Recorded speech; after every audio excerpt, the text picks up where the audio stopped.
always think of the story of the young lady that came home from school and she screams that all my friends hate me as she runs up to her room and slams her door.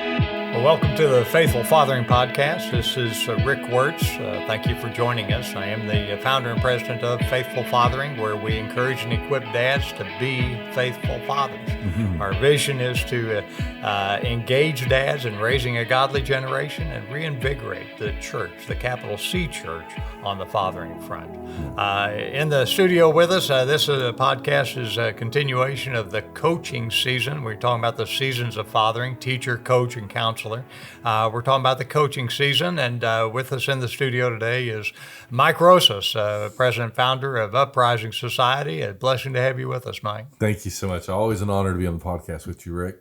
Well, as you know, Mike, the coach season is the second 10 years of a child's life, and this is a tough season for a lot of reasons. One big one, of course, is that this is the age range where kids are suddenly exposed to a lot of influences outside the home. And then correspondingly, this may be a chapter of life when mom and dad are both busy in their respective careers trying to be that parent that is able to provide for and equip their children in a lot of different activities to help them be successful in life. So we get a focus in a lot of things worldly trying to creep in, to a child. You have your kids involved in 3 different sports activities or other extracurricular activities. So this is a transition time in marriage to help establish right priorities and what are we going to expose our kids to help them identify those unique gifts that they want to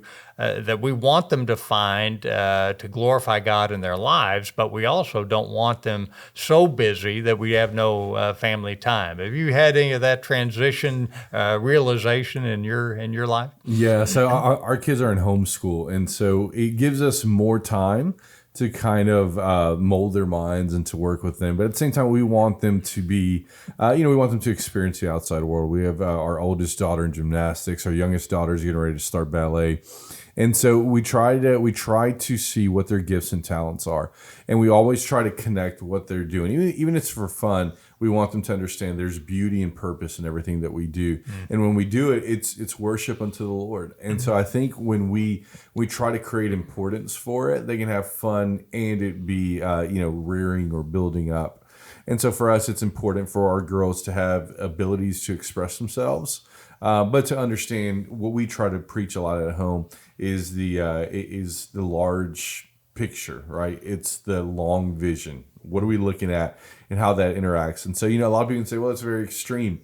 But the reality is we're trying to create world changers. We're trying to create kids that are coming up in a very antagonistic world and culture and understand that we are standing for the truth. And there's a lot of people that aren't. And so in the midst of that, they understand it's a battle. Because it's a battle, we frame truth. And so they stand for it.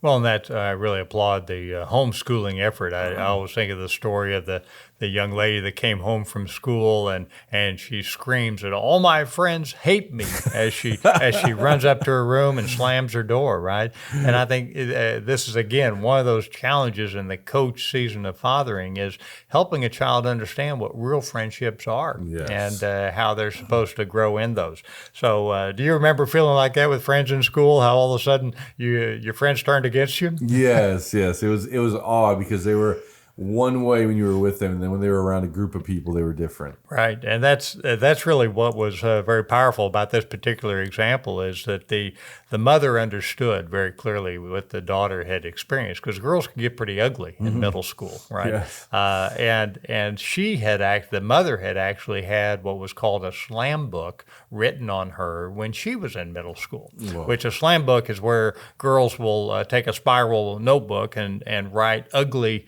untrue things about this one girl they decided to pick on. So and it just happened to be her. And one of her friends did tear out a page of the slam book to let her know what these other girls were writing. And it just devastated her. Wow. And it scarred her for, these are, how could these girls have turned against me? So when the mom and dad together went up to their daughter's room to open the door, she shared that story with her daughter and just helped her understand that, this is life. People are going to turn against you in a given situation, whether it's getting ahead in the workplace or trying to get a position on the school team or whatever the case may be. But the reality is that what she had learned, what the mother shared, was that her mom and dad had intervened and helped her understand what true friendships are, and that she could keep herself grounded in her relationship with Christ, and then live that relationship and be able to nurture relationships in that light to help her through her maturing into the young lady that she's going to become. Well, and there's great truth to that biblical principle that there's nothing new under the sun. And so, there are some new strategies in this technological era, but the reality is that we've gone through the majority of the same type of attacks, and understanding, yes, social media has amplified bullying and things of that sort, but we dealt with bullying growing up too. I had a kid when I was in third grade.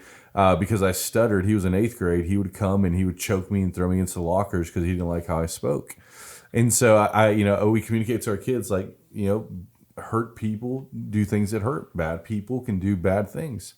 I also tell them that I had an older brother who went and beat him up, but that's another story. And he taught you how to be. Yes. Well, but that's really what mom and dad do. They provide that perspective that says, this hurts right now, but let's understand that this is actually strengthening you for what you're going to, because you're not going to respond as they responded in your relationships. You're going to honor your friends and understand what healthy friendships look like. Yeah, and Jesus understood that, and that's why he said to be kind to those that aren't kind to us, to love our enemies and to bless them, which was such a revolutionary principle at that time. And it still is revolutionary today. But, I wish I could tell my daughters that you grow out of that, but you don't. Even as adults, we deal with that. And that's why, the long-term truths of the scripture, they never change. Well, exactly. I mean, you're exactly right. As an adult, I mean, I thought I had a lot of friends. When I left the corporate world, I realized that I wasn't in a position to help them anymore, so they weren't the friends they were when I was in the corporate world.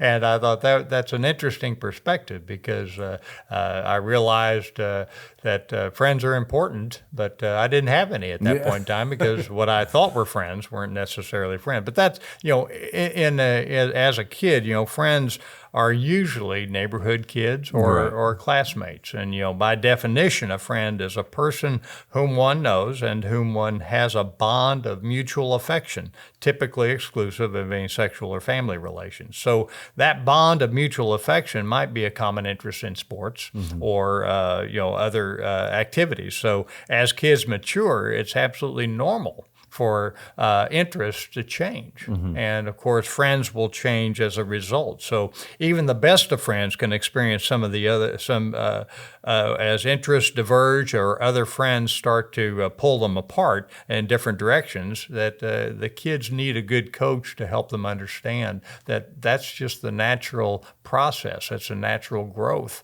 that you're going to have friends, that you're going to have highs and lows associated with how those friendships go.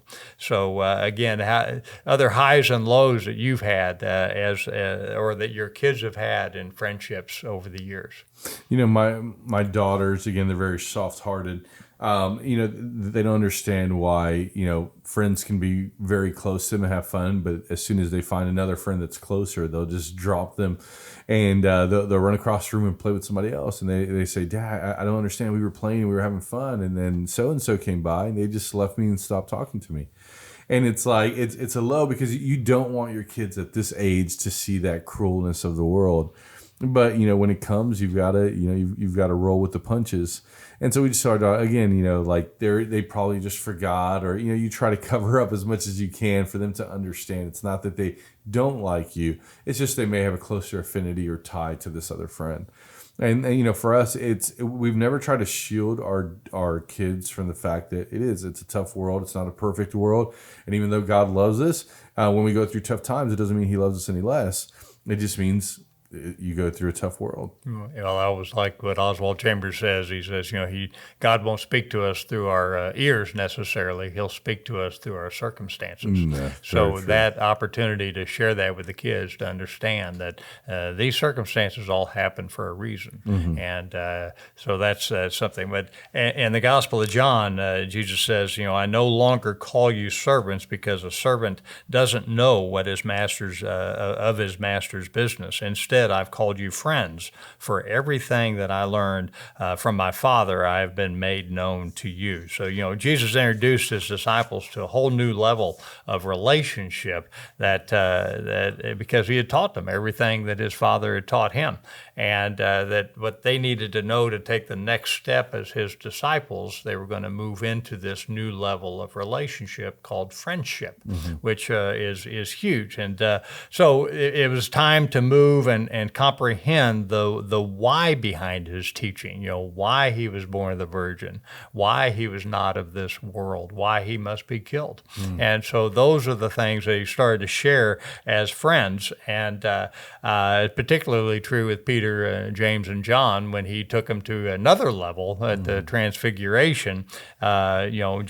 Jesus led them to a high mountain where they were alone, and there he was transfigured before them. And I would say at this point, Jesus is coaching his friends through the preseason of their ministry. Similarly, us dads, coach our children through this time frame in the preseason of adulthood. Right. That we're trying to prepare them through their teenage friendships, and help them understand that friends aren't tied to popularity or necessarily the likes on social media, right? Thankfully. The friends are relationships that must mature into a trust and a willingness to be vulnerable and accountable with each other. And I just, when Faithful Fathering does fun activities for dads and kids at a church, like at Sagemont Church, we do have another overnight coming up in October. But we'll always introduce what we call an interview card. With dads and kids to interview each other. But before they interview each other, they have to complete the questions on the card, and then they see if they were right or wrong. And one of those questions is, Dad, do you know your child's best friend? And for the kid, do you know your dad's best friend? Do your kids know your best friends? I don't know because our mode of life, it's probably convicting to me, but I don't know who I have that I spend the majority of time, if they would be able to identify that with. Which is probably sad, right? There's no right or wrong answer. I didn't wake up to this until about 30 years ago, because I was challenged at one point, how many guys can you call if you're struggling at 1 o'clock in the morning? Yeah. And they said most men can count them on one finger, maybe. And I realized I had none. And so, but the blessing was my kids back then were still young enough to see, as I developed some of these types of friendships, they saw how valuable they were, not only in helping me through my own journey and my growing spiritual maturity and being around God guys that the Lord brought into my life, that I would have battle buddies. My kids realized the importance of this relationship that I needed to have with other men. And so that was just part of the journey to realize that we're going to have friends as we mature. The question is, do you have some lifelong friends? Yeah. No, I think that's beautiful. So that when you were in school, or did you, or were you too busy in school to have much to have friends as such? No.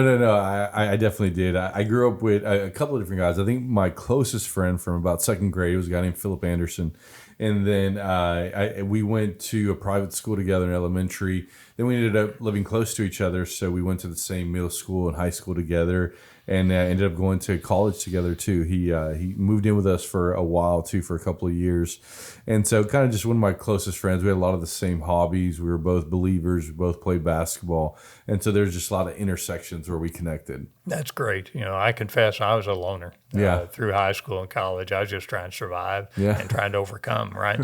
So I was really did not have that network. I'm so proud of each of my children that they have a good network of friends. Very important. That's to establish those kinds of friendships in college and early in life really helps set the tone for your later in life. So, in fact, my son's one of his best friends in college is actually going to officiate his wedding. He's a Presbyterian pastor, and so he's going to officiate his wedding, which I think is what a blessing that is to have that kind of a relationship established in college. So, but that's what we're called to do through this coach season is coach our children on the importance of friendships, but understanding that it isn't about the number of friends, but the quality, the maturity of those friendships that can indeed be there in a time of need for each other.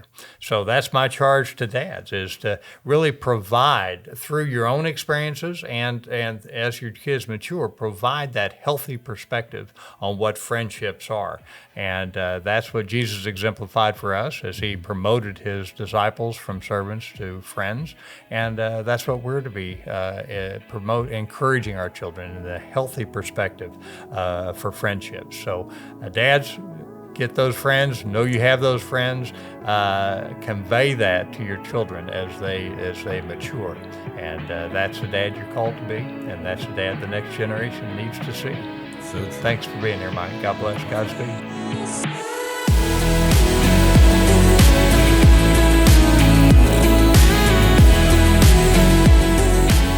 Thanks for tuning in to the Faithful Fathering Podcast. If you enjoyed what you heard, please tune in to the other podcasts in the library and let us know what you think. And be sure to check us out on social media.